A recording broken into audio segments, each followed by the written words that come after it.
자, 시작하도록 하겠습니다. 우리 최덕관 회장님께서 비대면서 좋다라고 하셨는데, 우리 서정자님께서 1회 관수 물량을 함수량을 생각해서 해내면서 최소 물량은 계산해야 하고 다음 관수 시간을 계산해야 하지 않을까 이렇게 말씀을 하셨는데요. 일단은 제가 그래서 이제 물빠짐이 좋은 상토를 쓰라고 하고 상토량을 좀 많이 좀 줄여주시라고 줄여주라고 하는 겁니다. 물빠짐이 그만큼 잘 되는 상토는 다음 물주기가 그만큼 수월한데, 물을 가지고 있는 상토 같은 경우는 그 다음 물을 주는 게 상당히 고민스러워요. 예를 들면 피트모스 상토를 9시 정도에 첫해 구획을 하고 나서 한 1시간 반 정도 지나서 물을 주게 되더라도 그 다음 관수가 거의 80% 이상 배액이 되는 경우가 있습니다. 이런 경우는 물을 많이 가지고 있을 수밖에 없는 상토에서 물을 새 물로 바꿔줌으로써 그 물에 녹아있는 산소량을 쭉 유지시키려다 보니 배액량이 늘어날 수밖에 없는 조건인데, 이런 조건이면 결국은 농가분들께서 비료를 많이 사용할 수밖에 없고, 비료가 사용하면서 작물이 흡수하는 것 대비 버려지는 양이 많기 때문에 그렇지 못한 농가분들에 비해서 비료를 2배 이상 쓰는 경우가 생깁니다. 그래서 이제 우리가 농가별로 생산량 대비 비료의 사용량을 보면 대개 2배 이상 차이가 나는데도 생산량 큰 차이가 나지 않는 원인이 이 상토량이 많고 상토마다의 물을 가지고 있을 수 있는 힘이 다르기 때문에 그런 문제가 생기는데, 이거 몇 번 내가 얘기하지만 국내에 사용되고 있는 상토량이 너무 많습니다. 예를 들면 훨씬 딸기보다 지상부의 그 작물체 크기나 생산량이 높은 파프리카 같은 경우가 1m 기준에 쓸 때 11리터 정도만 쓴다고 하는데, 우리 딸기 같은 경우는 1m 기준에 쓸 때 피트모스 상토를 좀 폭이 넓고 깊고 그 다음에 위로 많이 쌓은 농가 같은 경우는 거의 55리터까지 쓰고 있습니다. 그러면 상토량이 5배 이상 많은 거거든요. 그렇게 상토량이 많아지면 결국은 지금 질문하신 대로 처음 물을 주고 그 다음 물을 언제 줘야 되는 고민이 깊어질 수밖에 없습니다. 그런데 우리가 토경재배가 아닌 수경재배는 작물의 생육 정도에 따라서 이씨를 변화를 주고 물량을 변화를 줄 수 있는 그런 관리가 필요한데, 이렇게 지상부 대비 지하부의 부피가 커져버리면, 상토의 부피가 많아져 버리면 농가의 의도대로 작물의 변화를 주기가 어렵게 됩니다. 그래서 제가 이제 요 상토를 많이 사용하면서 발생되는 소독의 문제, 그 다음에 상토를 재사용하면서 발생되는 여러 가지 병의 이병 전염이나 이런 것들도 예방하고, 상토량을 줄여서 급액의 횟수를 늘려줄 수 있는 방법, 그 다음에 급액의 어떤 변화를 통해서 작물의 생육 변화를 주기가 쉽게 하기 위해서 화분 재배를 해봤으면 좋겠다라고 얘기를 하는 거고요. 아마 우리 완주에서도 우리 연구 회장이신 유용옥 농가가 지금 시설을 한 걸로 알고 있는데, 좀 지켜보면 한 학기 정도가 지나면 좋은 결과가 있지 않을까. 우리 서정자님도 그렇게 지금 시설을 돼 있기 때문에 의외로 물 주기가 쉬울 겁니다. 그래서 기존에 만약에 토경 재배하고 스티로폼 배지를 사용했던 게 있었는데, 생각 외로 물을 자주 주는 관리가 되면 훨씬 좋은 결과가 나오지 않을까. 그래서 이렇게 상토량이 줄어든 상태에서는 회당 30부터 시작하면, 예를 들면 6,000주를 심었다 그러면 주당 30cc면 180리터입니다. 그래서 180리터로 시작을 해서 물량 배액 나오는 거, 그 다음에 기본적으로 물을 주는 횟수는 1시간 간격으로 주더라도 문제가 없다고 봤을 때, 내가 주당 30에 1시간 줬을 때 생육을 살펴보면서, 예를 들면 물 주는 시간을 1시간에서 1시간 반으로 늘리고 횟수를 한 번씩 빼준다든가 이렇게 관리해 주시면 좀 더 쉽지 않을까라는 생각을 합니다. 그다음에 이제 지금 보이는 요거는 광합성으로 만들어진 산물이 낮에 광합성을 열심히 했어요. 그러면 광합성으로 만들어진 그 입에서 만들어진 탄수화물이 결국은 과일로 가야 되는 시간이 필요한데, 만약에 이거를 이제 이렇게 강의하시는 분이 있어가지고 제가 이거 중점 좀 강조하는 건데, 딸기가 겨울철에 광합성된 탄수화물이, 딸기는 온도가 서서히 식고 잎은 빨리 식기 때문에 온도를 빨리 떨어뜨리게 되면 딸기가 온도가 높기 때문에 높은 그 온도로 탄수화물이 이렇게 간다라고 얘기하시는 분들이 있는데, 그렇지 않습니다. 만약에 겨울철에 온도를, 겨울에 이제 그 낮에 온도가 좀 따뜻하다가 갑자기 온도를 뚝 떨어뜨리게 되면 무슨 문제가 되냐면, 잎에서 만들어진 탄수화물이 이 잎에서 만든 잎줄기를 타고 뿌리를 가가지고 다시 꽃대를 통해서 과일로 가야 되는 이 전류라고 하는데, 여기에 충분히 온도가 주어지지 못하게 되면 전류가 되지 못하고 그냥 딸기 잎에 머물러 버려요. 그렇게 되면 딸기 잎이 두꺼워지고 진해지고 잎이 빨리 노화가 됩니다.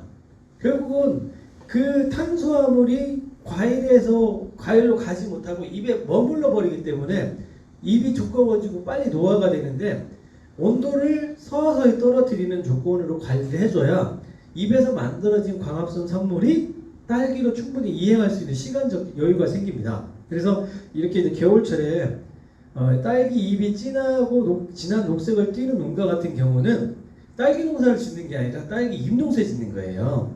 그래서 이제 겨울철에 온도가 이렇게 떨어뜨릴 때 갑자기 심하게 떨어뜨리지 마시고, 한번 온도가 이렇게 어느 정도 온도가 잡힌 상태에서 유지가 되도록 관리해 주셔야 되는데, 저렇게 관리하기 위해서 저는 이제 이런 얘기를 해요. 야간에 예를 들면 해가 지고 나서부터 저녁 10시까지는 하우스 내부를 12도로 잡아주시라. 그리고 10시부터 자정까지는 10도를 잡아주시라.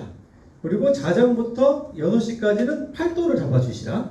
그리고 해가 뜨기 전부터, 예를 들면 6시부터 아침 해가 뜨기 전까지 12도의 온도를 잡아주시라고 하는데, 온도가 자연적으로 그 낮에 온도가 올라갔다가 자연적으로 떨어지는 조건이 되기 때문에 초저녁에 실질적으로 난방기가 많이 안 들어갑니다.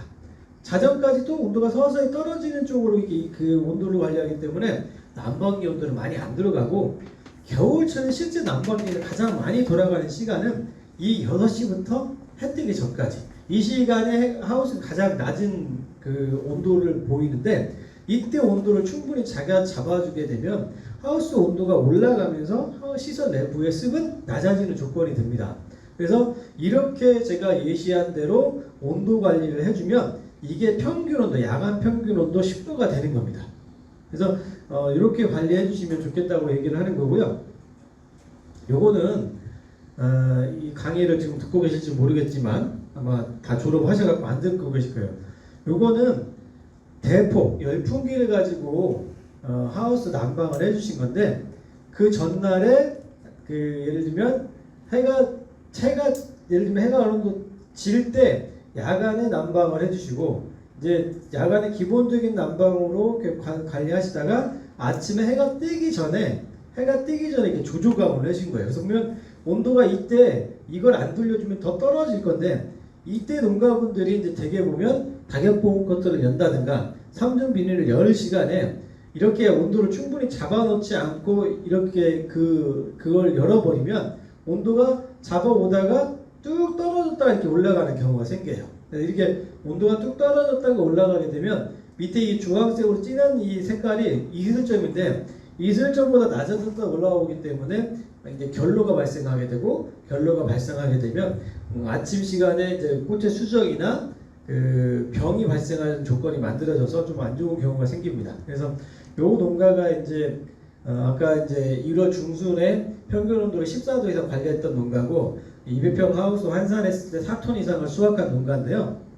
우리가 평균 단가 6,000원만 계산하더라도 4톤을 수확했다 그러면 2,400만 원이고, 이번 작기처럼 딸기 가격이 좋아서 킬로그램당 9,000원 정도 됐다 그러면 3,600만 원까지도 매출이 나오는 겁니다. 그래서 4톤이라는 수확량이 절대 적은 양이 아니고, 이 4톤이라는 수확량을 200평당 4톤이다. 근데 이걸 300평으로 바꾸면 거의 6톤 가까이 나옵니다. 우리가 200평 하우스에서 6톤이 수확된다 그러면 네덜란드 딸기 농가들 부러울 게 하나도 없는 거예요. 그렇게 따지면 내가 본인께서 환산해가 200평 환산해서 4톤 이상을 수확하고 계신다 그러면 까놓고 얘기해서 더 이상 배울 게 없는 농가입니다. 일본, 저리 가라. 네덜란드 8톤까지 수확한다고 하는데 실제 수치 단가가 우리보다 낮기 때문에 소득은 400평에 4톤 이상 수확하는 농가가 더 높습니다. 그래서 이렇게 소득이 혹시라도 4톤이 넘는다 그러면 내가 내년에도 4톤을 넘기겠다. 올해 어떤 실수를 했나? 실수한 부분이 있으면 그걸 개선하기 위한 방법을 찾는 게 훨씬 그 소득을 안정화시키는데 유리한 부분이 있다고 보시면 돼요. 그래서 이게 겨울철에 이런 난방 관리가 이렇게 변온 관리를 하면서 야간에 어느 정도의 기름을 떼준다. 딸기는 기름 잘 떼줘야 돈 버는 거라고 제가 지금 몇 번 얘기하고 있는데 이렇게 아침에 조조가온을 해주는 이게 뭐냐면 온도를 높이기 위한 관리도 되지만 하우스 내부의 습을 낮추기 위한 관리가 되는 거예요. 그래서 난방이라고 하는 것이 온도를 잡기 위한 난방이 아니라 습도를 관리하기 위한 난방을 한다라고 그 과정을 생각을 하시면 훨씬 낮은 온도로 관리하다가도 필요할 때 난방을 해주고 낮에도 흐린 날이고 빛이 없다.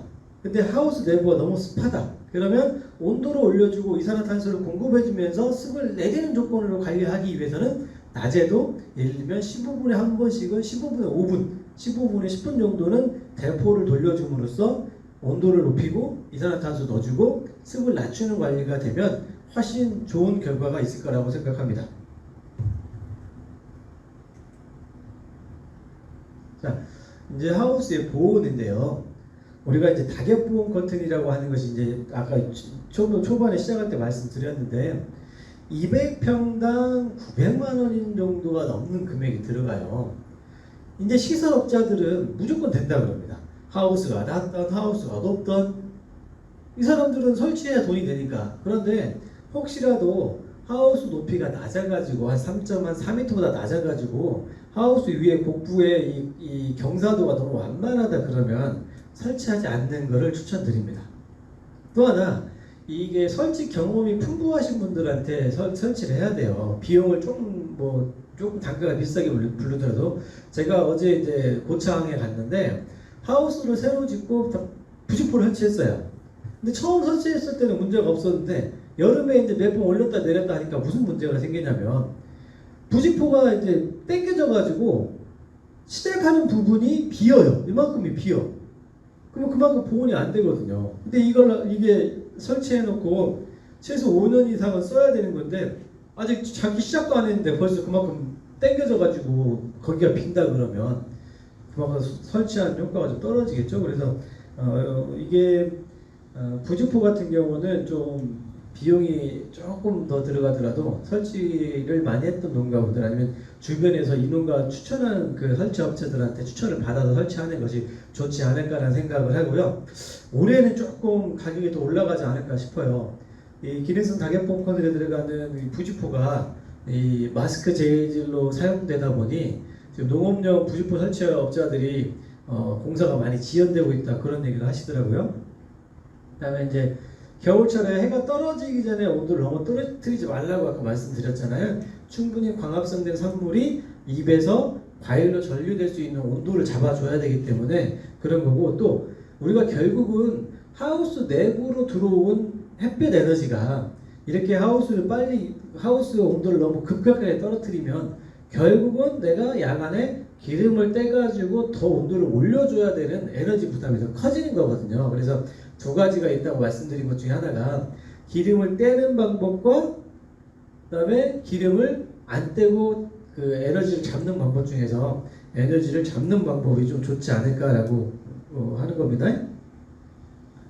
그다음에 우리가 이제 수막을 이용하는 농가들이 계신데 토경 농가나 우리 고설재배 농가분들도 수막으로 물을 뿌려줄 때 가장 조심할 게 뭐냐면 뿌려진 물이 원활하게 밖으로 빠져줘야 돼요. 근데 이제 1중과 2중 사이에서 수막으로 물을 뿌렸는데 이 밑에 그 수막 물을 빼주는 비닐이 시간이 지나거나 두더지가 지나간다든가 작업하는 과정에 찢어지게 되면 물을 1시간에 10분 가까이 뿌려준 물이 그대로 내부로 들어버려요. 그럼 하우스가 어느 순간에는 물이 안 빠지면서 항상 질퍽거리는 습한 조건이 됩니다. 그래서 아까 얘기했듯이 토경 농가들이 만약에 배수가 안 되는 조건이다. 요것처럼 답 없는 경우가 없거든요. 그래서 이게 수막을 이용하시는 분들은 수막으로 뿌려준 물이 충분히 잘 빠지고 있는지, 밖으로 나가고 하우스 내부로 들어오지 않는지 꼭 점검해 주셔야 되고, 혹시나 이런 분들이 있어요. 수막 농사도 수막도 뿌려주면서 낙엽 보호 커튼을 쓰시는 분들이 있거든요. 이거는 절대 추천해드리고 싶지 않습니다. 그래서 수막을 쓰다가도 낙엽 보호 커튼을 사용하는 농가분들은 수막을 끄셔야 돼요. 수막을 계속해서 틀어주게 되면, 뿌려주게 되면 낙엽 보호 커튼의 이 뿌려진 습도를 먹어버리면 보온 효과가 떨어집니다. 그 다음에 또 하나, 날씨가 수막 물이 충분하지 않은 상태에서 낙엽 보온 커튼이 물을 먹어가지고 얼어버렸다. 요것처럼 난감한 경우가 없어요. 아침에 낙엽을 말아 올리면서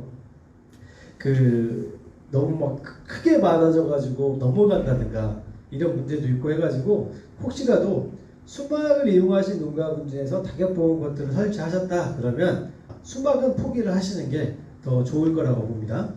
그 다음에 이제 관리동을 북쪽에 위치하도록 한다는 것은 뭐냐면, 남북장의 하우스가 요즘은 하우스의 관리동을 한 동에 뭐 한 10m 정도를 빼가지고 거기다 관리동을 만드는 게 아니라 쭉 단독 하우스에 수직되게 이 관리동을 짓는 경우가 많은데, 만약에 남쪽이나 북쪽이나 다 하우스에 접근할 수 있는 길이 있다 그러면 북쪽으로 관리동을 지어주게 되면 북서풍을 막아주는 효과가 있어가지고 하우스에 좀 온도를 떨어뜨리는 걸 좀 경감해주지 않을까라는 생각을 합니다. 그다음에 이제 우리가 하우스를 마감을 할 때 우리가 하우스를 짓고 나서 요 밑에 이제 비닐이나 검은 비닐로 이렇게 덮어준 다음에 흙을 덮게 되는데, 이 마감 작업이 충분하지 않으면 여기가 들뜨면서 찬 공기가 안으로 엄청나게 들어오거든요.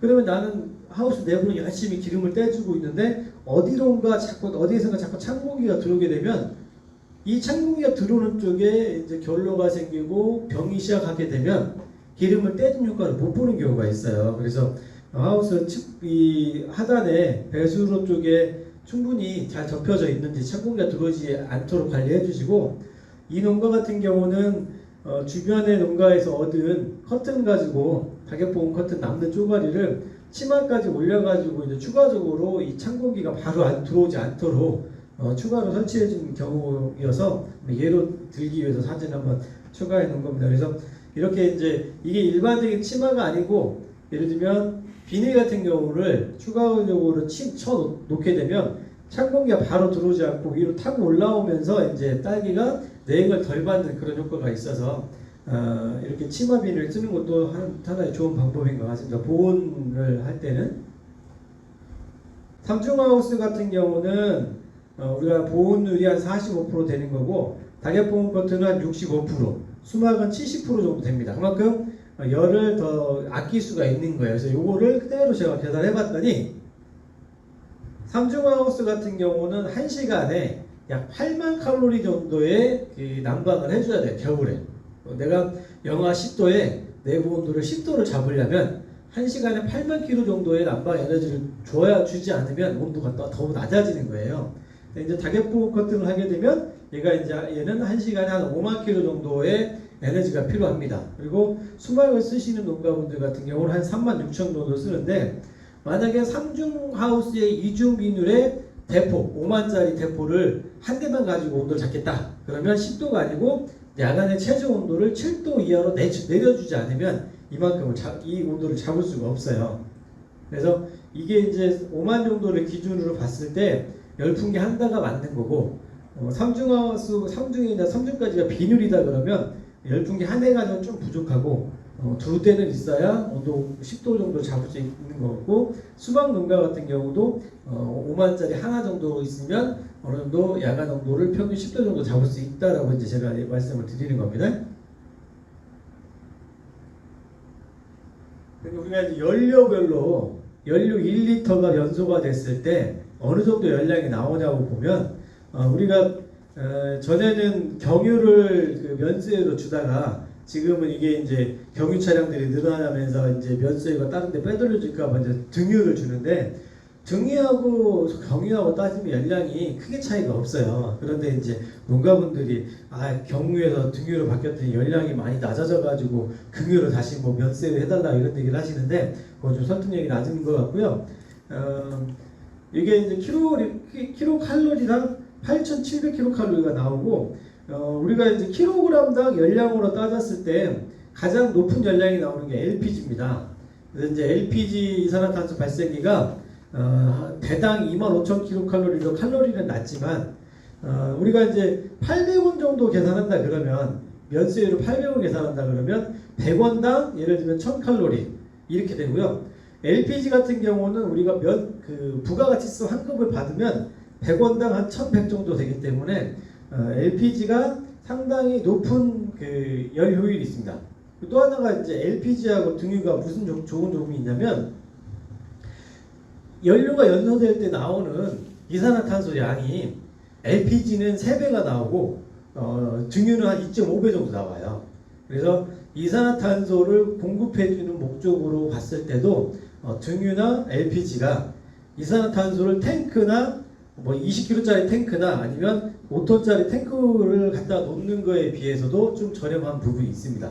그래서 딸기 같은 경우는 겨울철에 난방도 해주면서 이산화탄소를 공급해주는 목적으로 사용한다 그러면 뭐 석유나 LPG나 큰 메리트가 있는 건데 말리는 거. 이건 안 했으면 좋겠다. 전기용품입니다. 전기로 난방을 하시려고 하시는 분들은 절대적인 열량이 부족합니다.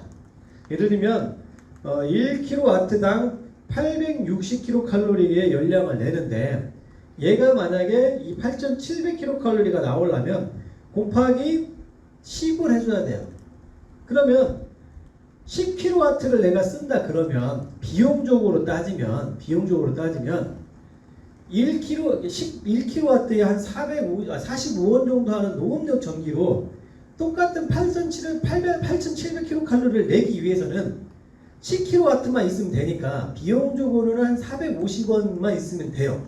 그러면 이론적으로 봤을 때 리터당 800원인 석유보다는 비용 대 열량이 좋지만 무슨 문제가 있냐면 내가 예를 들면 농가분께서 낙엽봉 커트로 해가지고 시간당 5만 kcal 정도가 필요하다고 했는데 내가 이 5만 kcal를 전기로 만약에 열량을 만들려면 1시간에 대략 한 50kcal 정도, 50kW 정도가 필요한 거예요.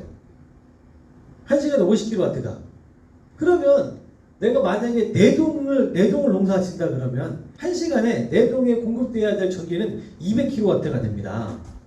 그런데 문제는 킬로와트당 승합 비용이요. 12만원, 13만원으로 비싸요. 또 하나 한 필지에 75kW를 넘어가게 되면 안전관리 요원을 둬야 돼요. 그러니까 이 안전관리 요원을 두지 않기 위해서 농가분들이 승합량을 줄입니다.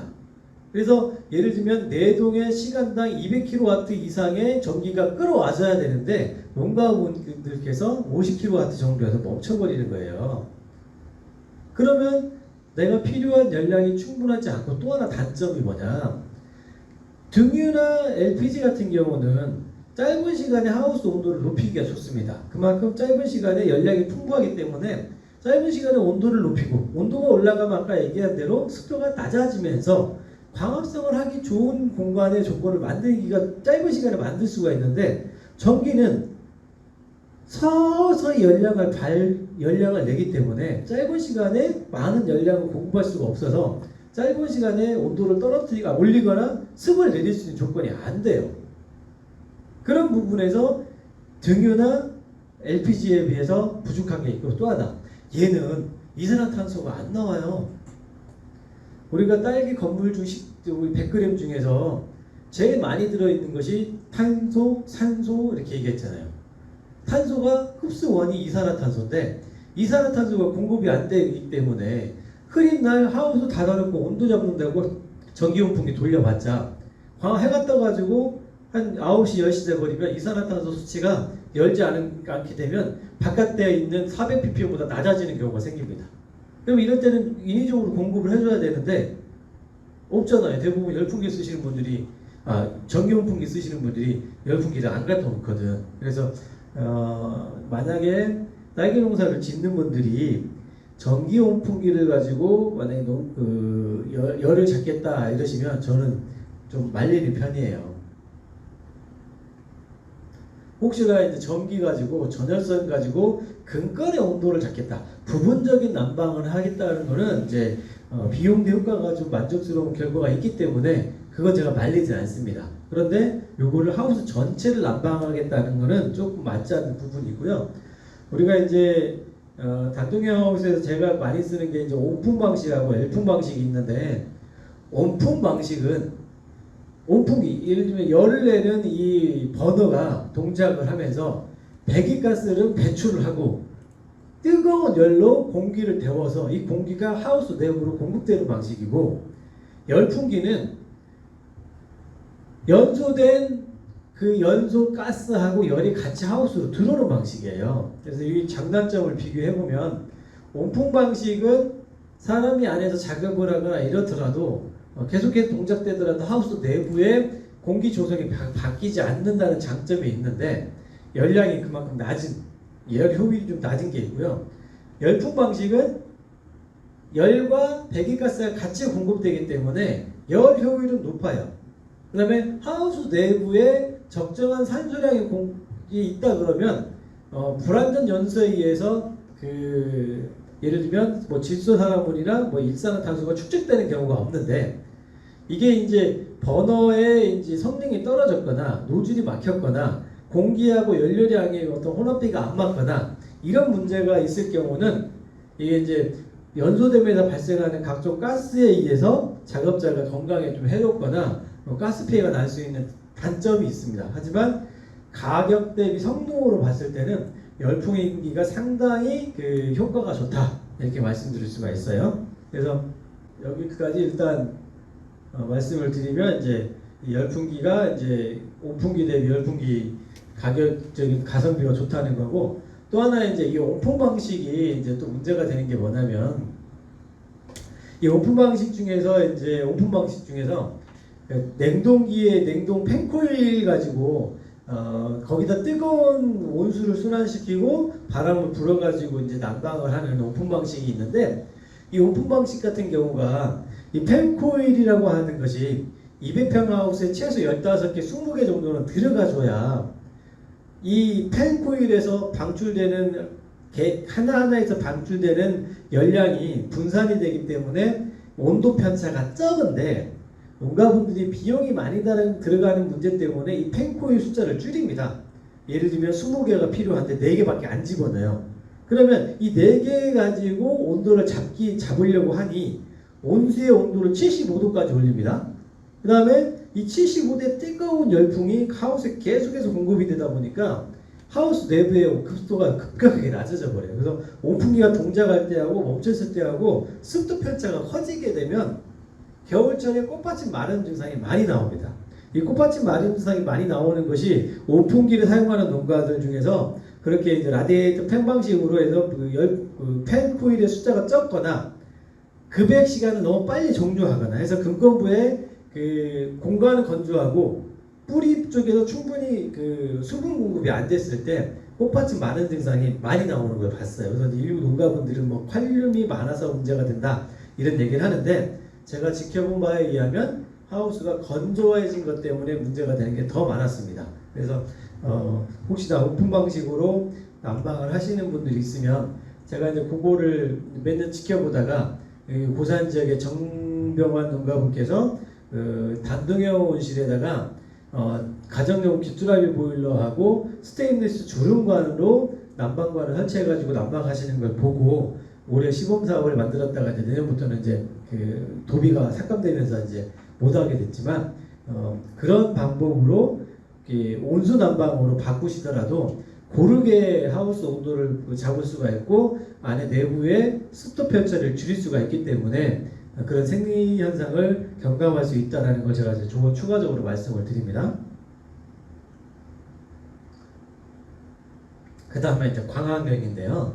이 광이라고 하는 것이 이제 이렇게 크게 어느 정도 광이 들어오냐, 광질. 너무 예를 들면 3월달에 뭐 이제 오존층이 깨져가지고 자외선이 많이 들어오냐, 아니면 눈에 보이는 가시광선의 적외선균이 있는데 이 자외선이 너무 많이 들어오게 되면 딸기가 절간 생장이 좀 절이 좀 이 마디가 좀 짧아져요. 잎줄기가 짧아지는 효과가 있어요. 근데 자외선이 너무 안 들어온다. 그러면 이게 이제 차광이 길어지면 자외선이 그만큼 안 들어오기 때문에 잎줄기가 길어지는 또 문제가 생기는데 이 자외선이 또 뭐하고도 관계가 있냐면 벌이 움직이는 거하고도 관계가 있어요. 예를 들면 겨울철에 좀 흐린 날이 많고 흐린 날이 많아가지고 이 빛이 충분히 들어오지 않는다 그러면 벌이 햇빛이 약간 있고 온도가 좀 올라갔는데도 잘 안 움직여요. 자외선이 없으면. 또 이 자외선이 만약에 완전히 차단되면 제피 곰팡이도 없습니다. 자외선이 있을 때 제피 곰팡이가 생겨요. 이게 좀 약간의 이 자외선과 이제 병과 충의 벌의 움직임도 연관이 있는 거고요. 이 자외선, 이 가시광선 중에서 눈에 보이는 광선에서 이제 좀 이따가 파장대를 보여줄 건데 파란색 광이냐 적색 광이냐에 따라서 뭐 광합성에 많이 효과가 있다라는 것을 보여주고 이 적외선 광은 파장이 길어요. 우리가 이제 적외선 치료기 같은 거 보면 그 빛이 닿는 곳이 뜨거워지고 열이 올라가면 체온이 올라가고 이제 혈액순환이 빨라지게 되면 혈액순환이 좋아지는 것 자체로 이 혈액순환이 잘 안 되는 부위가 이제 통증이 완화되거나 치료가 되는 그 효과를 보는 것이 이제 이 적외선 램프를 써가지고 하는 것도 있는데 이게 이제 주로 적외선광은 열을 전달하는 광입니다. 그런 거고 이제 광의 분포. 동일 시간대 하우스 내부에서 어디는 그늘, 예를 들면 다격 보온 커튼을 설치해놨는데 이게 해가 떴을 때 이 그늘이 가려지는 곳이 있어요. 그래서 신고 나서 한 2주 정도, 3주 정도 가면 차광을 안 하는 농가들 같은 경우에 어떤 효과가 있냐면 차광을 안 하는데 다격보온 커튼이 가려져가지고 자연적으로 차광이 된 곳이 그렇지 않은 곳보다 오히려 더 잘 크고 있는 게 보이거든요. 그러면 제가 농가분들한테 그걸 보여주고 차광이 좀 더 필요하다 이런 얘기를 하면 농가가 수긍을 좀 하시더라고요. 그래서 광분포가 이제 하우스 내부에서도 빛이 이제 잘 들고 안 들고 뭐 그다음에 또 하우스하고 농가분들이 같은 1200평 필지에다 한 필지에다가 어느 농가는 뭐 4동 만드는데 어떤 농가는 막 좀 무리해가지고 뭐 5동까지 집어넣는 농가들이 있거든요. 근데 이런 농가분들이 무슨 문제가 생기냐? 하우스의 옆에 있는 하우스에 그늘이 져가지고 하우스에 전체적으로 빛이 들어오는 게 감소되는 농가분들이 있어요. 그래서 우리 지역 같은 경우는 하우스와 동간 거리는 최소 1.5m 이상 유지를 해주라고 하는 것이 하우스하고 하우스의 어떤 그 그늘이 가려지는 것도 좀 피하고 하우스가 너무 붙어 있으면 동별로 이 바람이 통하는 양이 적기 때문에 통풍이 잘 안 됩니다. 그런 문제도 있고 그다음에 눈이 왔을 때 눈이 흘러내리게 되면 너무 붙어버리면 이게 중간에 배수고리 확보가 안 되면은 이제 밑에 측창을 열기가 어려워지는 문제가 생겨요. 그래서 동과 동 사이는 너무 붙지 않게 한 1.5m 이상을 떨어뜨려 주면 좋겠다 이런 얘기를 합니다.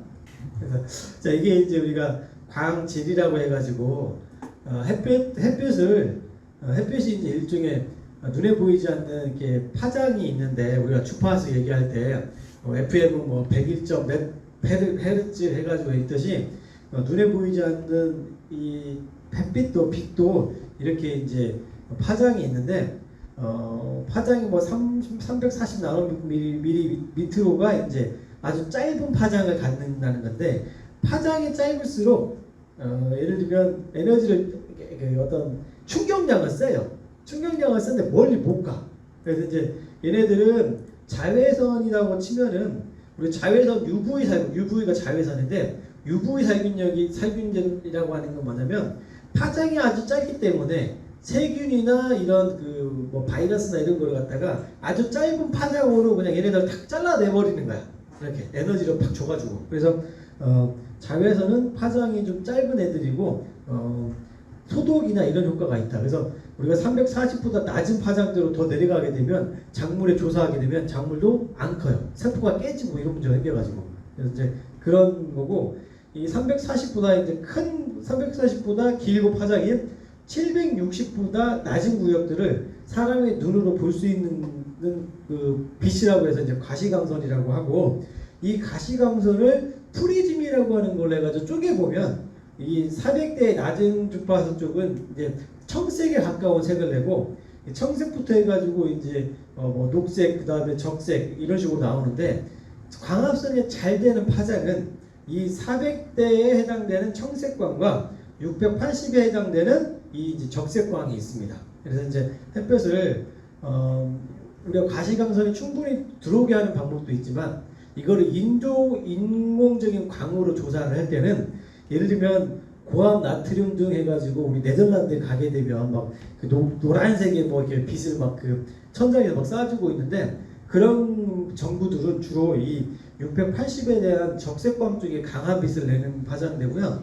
요즘에는 LED 등을 갖다가 이제 농업에 많이 이용하는데 이 청색광에 해당되는 그 LED 색깔하고 적색광에 해당되는 LED 색을 두 가지 섞여가지고 광합성이 잘 되는 색깔을 조합해가지고 이제 보조광을 만들기도 합니다.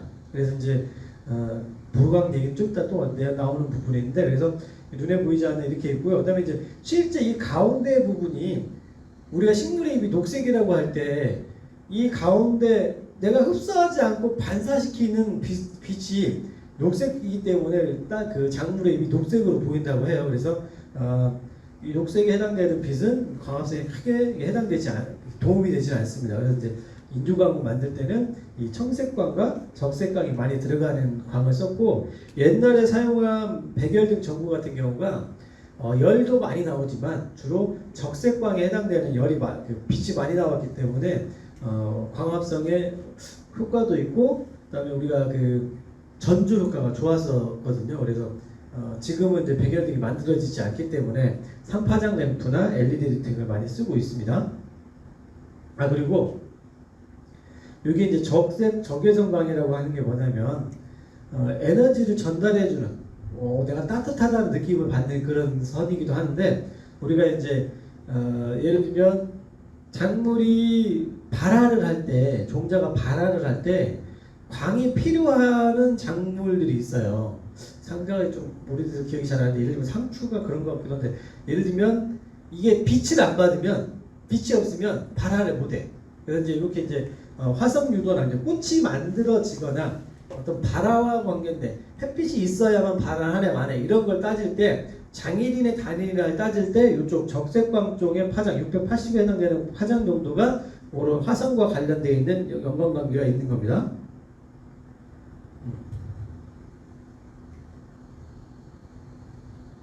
그다음에 이제 시설 내부에 광질의 변화라는 게 뭐냐면 우리가 비닐하우스 같은 경우는 자외선도 잘 통하고 장파, 적외선광도 잘 통해요. 그러니까 자외선이 잘 통하다 보니까 아까 얘기했던 그 꿀벌이 잘 움직입니다. 근데 유리는 자외선이 잘 통과가 안 돼요. 그래서 이제 우리가 이게 자외선이 투과가 잘 안 된다는 얘기는 작물이 약간 우절할 수 있는 조건이 될 수 있는 거예요. 그다음에 이제 반대로 여기 보면 장파장, 자외선, 그 적외선 쪽에 파장이 잘 투과율이 낮다는 얘기는 그만큼 보온율이 높다는 거예요. 그래서 유리하고 비닐 온실을 비교하면 유리가 보온율이 좀 높습니다. 비닐은 자외선도 잘 통하고 장파장, 적외선도 잘 통하기 때문에 들어왔던 에너지가 그만큼 더 잘 빠져나가는 거예요. 그래서 이제 보온율이 좀 낮은 거고 그 다음에 이제 우리가 하우스를 지을 때 골격제자라고 하는 파이프가 예를 들면 그늘이 지게 됩니다. 그래서 단동 같은 경우는 파이프가 좀 뭐 25파이나 30파이를 쓰기 때문에 크지가 않는데 유리온실 같은 경우는 사각 파이프를 쓴다 그러면 이 각 골재가 많이 늘어날수록 그늘이 많이 지게 되는 거예요. 그 다음에 이제 우리가 봄철에 황사나 이런 것들이 하우스에 이제 쌓이게 되면 차광이 되는데 우리 딸기 같은 경우는 큰 문제가 없습니다. 왜냐하면 빛이 오히려 3월달부터는 줄여져야 되기 때문에 온도를 내리거나 빛을 막기 위해서 도포제를 뿌리기도 합니다. 그 다음에 이제 이게 골격자재 얘기를 할 때 우리가 하우스가 이제 그 내재형 설계를 해가지고 하우스를 지을 때 하우스 골재 규격을 25파이로 설계되어 있는 거를 30파이 이상으로 골격자재를 바꾸면 그 석가래라고 하는 뼈대와 뼈대, 골재와 골재 간격을 25파이로 썼을 때는 50cm로 해야 될 것을 30파이로 두꺼운 걸 쓰면 이게 60cm나 70cm로 늘릴 수 있거든요. 이렇게 되면 그늘량을 그만큼 줄일 수가 있고 부속 자재들, 예를 들면 뭐 그 각종 그 클램프나 이런 것들을 줄일 수가 있어서 전체적인 비용이 감소하는 효과도 있을 수 있습니다. 그래서 이거는 혹시 하우스를 새로 지을 때 이 농업기술센터 담당자나 보조해 주시는 분들하고 내가 골재를 30파이를 바꿔가지고 석가래 길이를 조절해서 하겠다라고 이제 확인을 하신 다음에 그 설계를 시공을 하시면 전체적인 그 그늘이 지는 것도 감소시킬 수가 있고 전체적인 비용도 조금 감소되지 않을까라고 하는 생각도 듭니다. 왜냐하면 골재가 두꺼워지는 거에 그 가격이 올라가는 것 대비 다른 부가적인 부분이 잠소가 되고 그만큼 하우스를 지을 때 인력이 투입되는 시간이 좀 감소할 수가 있어요. 그래서 그런 장점도 있기 때문에 확인 한번 해주셨으면 좋겠다는 생각이 드네요. 그 다음에 이제 보강인데요. 이제 보강이라고 하는 것이 딸기는 이게 이제 광포화점으로 봤을 때 4만 룩스라고 하는데 이 룩스라고 하는 거를 이제 유효 광합성 파장으로 바꾸게 되면 이게 740 정도가 되고요. 요거를 와트로 바꾸게 되면 이게 106 평방미터당 162와트 정도 됩니다. 그래서 요게 이제 굳이 뭐 이걸 갖다가 이렇게 계산하지 않고 실험해가지고 만든 실험치를 보면 한 200와트 정도가 적정하다라고 하는 실험치도 있고요. 그 다음에 광보상점이라고 하는 거는 최소 이 정도의 빛이 있어야만 광합성을 할 수 있다라고 하는 건데 이게 2000룩스인데 이 2000룩스를 다시 와트로 바꾸면 평방미터당 약 8와트 정도가 있어야 됩니다. 근데 이거를 3파장 램프로 계산하면 우리가 이제 이게 60와트짜리 백열등 같은 경우가 80에서 90개 정도가 필요한데 이 60와트 백열등이 우리 3파장 램프 11와트 정도 되고 LED로 따지면 한 5와트 정도 되는 겁니다. 이거를 3파장 램프로 11와트짜리 3파장 램프로 계산하게 되면 600평방미터에 약 500개 정도의 램프가 필요해요. 이 3파장 램프가 3,000원 계산하게 되면 500개 계산하면 거의 한 150만원 정도 들어가고 11와트에 500개니까 약 5kW 정도의 승합이 필요합니다. 전기량이. 그래서 승합 대비 램프의 전체적인 설치 대비 이런 걸 고려해 봤을 때는 그렇게 비용도 효과가 좀 나오지 않을 거다. 이게 이제 보상점이기 때문에 요거를 이 160W 이상으로 끌어올리려면 최소 동당 보강을 위해서 들어가는 전기 시설만 해도 10kW 이상이 돼야 되는 겁니다. 양액재배 하고 나서 양액재배 할 때 정식 후 밝은재 처리의 최저값이긴 언제냐고 하셨잖아요. 예를 들면 밝은재에서 뿌리가 나오려면 기본적으로 나와 있는 놈이 어느 정도 몇 개 있어야 그 다음 나오는 게 촉진이 될 것 같다고 치면 우리가 딸기를 심어놓고 한 3일 정도 지난 데부터 일액이 나오거든요. 그러면 제가 봤을 때 제가 농사를 짓고 밝은재를 꿀치 차야 된다 그러면 3일째 정도에 치겠습니다. 첫날에 줘봤자 어차피 뿌리가 그만큼 밝은재를 접촉을 못하면 얘는 다 흘러나가고 필요 없어요. 그러니까 양액재배에서 굳이 밝은재 칠 이유까지는 없다고 얘기하는데 농가분들이 또 하지 말아보면 이게 양이 안 차거든. 그러니까 만약 하신다 그러면 3일 지나고 해주시게요. 양액재배 하시는 분들이 밝은재를 쓰면 그 다음 반드시 해줘야 될 게 있습니다. 필터는 일주일 이내에 확인하셔야 됩니다. 이 밝은재들이 끈적거리는 것들이 많아가지고 필터가 자주 막힐 수가 있어서 밝은재를 해준다 그러면 일주일 이내에 우리 양액기에 필터를 꼭 한번 청소해 주시기를 권장드립니다.